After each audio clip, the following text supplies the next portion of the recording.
सोचिए क्या होगा अगर आप स्पेस में जाएं और वहां से अचानक जमीन की तरफ गिर जाएं तो। वैसे तो ये पॉसिबल नहीं है क्योंकि वहां ग्रेविटी है ही नहीं, पर फिर भी मान लीजिए कि आप वहां से गिर जाएं तो क्या होगा। चलिए हमारे साथ स्पेस से धरती तक की एक यात्रा पर, जहां गिरने के बाद आपके साथ होने वाली कुछ चीजों की कल्पना करते हैं। नमस्कार दोस्तों, आपका एक बार फिर से फैक्टी नॉलेज की वीडियोस पर स्वागत है।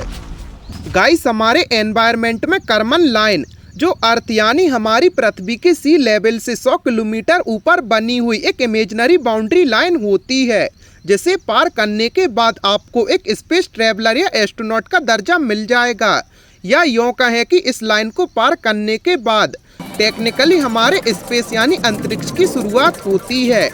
स्पेस से रिलेटेड ये काफ़ी छोटी इन्फॉर्मेशन थी जो काफ़ी इम्पोर्टेंट भी है, क्योंकि आज हम सीधे स्पेस से पृथ्वी की ओर सैर करने वाले हैं, यानी सीधे अंतरिक्ष से जमीन पर गिरने वाले हैं, जहां हम इस सफ़र के दौरान होने वाली सभी घटनाओं और प्रभावों के बारे में पता लगाएंगे और जानेंगे कि आखिर ये सफ़र कैसे हो सकता है।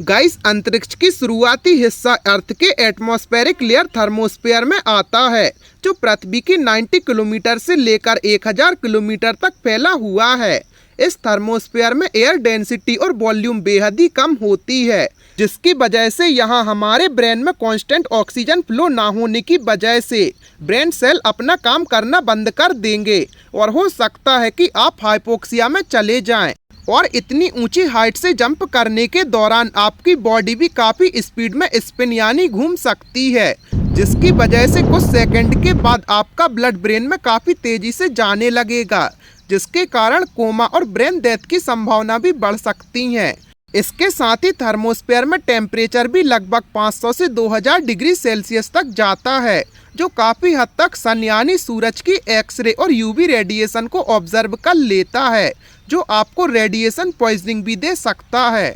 गाइस, अगर आपकी किस्मत अच्छी रही और आप इस थर्मोस्फेयर लेयर से बच भी गए, तो आने वाली मेसोस्फेयर लेयर आपके लिए बुरी खबर ला सकती है, क्योंकि इस लेयर में जो पृथ्वी से 50 से 85 किलोमीटर ऊपर तक फैली हुई है, यहाँ टेम्परेचर अचानक से चेंज हो जाता है। यहाँ टेम्परेचर -100 डिग्री सेल्सियस तक चला जाता है, जिसकी वजह से आपको फ्रॉस्टबिट भी हो सकता है। इसके साथ ही इसकी लेयर में आपकी हाई स्पीड इतना फ्रिक्शन यानी घर्षण पैदा कर सकती है कि आपकी स्किन बर्न होना शुरू हो सकती है, क्योंकि आमतौर पर मेसोस्फेयर लेयर में ही पृथ्वी की तरफ आने वाले मेट्रोस और हाई स्पीड की वजह से वेपोराइज्ड हो जाते हैं और अपने पीछे डस्ट और कई मेटल एटम छोड़ देते हैं।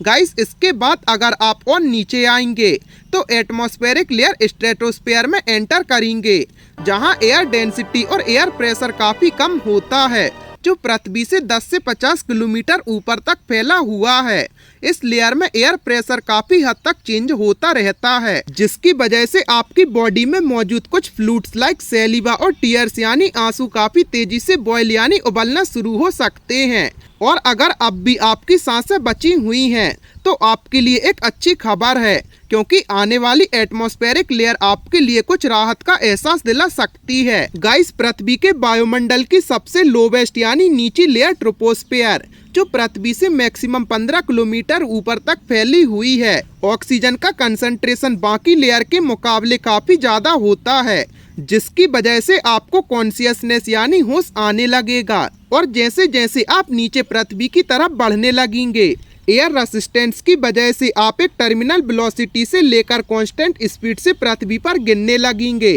जिसके बाद आपकी जिंदगी काफी हद तक किस्मत पर ही निर्भर करेगी, क्योंकि कुछ रियल केसेस में लोग 6 से 10 किलोमीटर तक की हाइट से गिरने के बाद भी जिंदा बच गए हैं। गाइस, आपको स्पेस से पृथ्वी तक की यात्रा के बारे में जानकर कैसा लगा, हमें कमेंट सेक्शन में ज़रूर बताएं और ऐसी ही अमेजिंग फैक्ट्स के लिए अपने चैनल को सब्सक्राइब करें।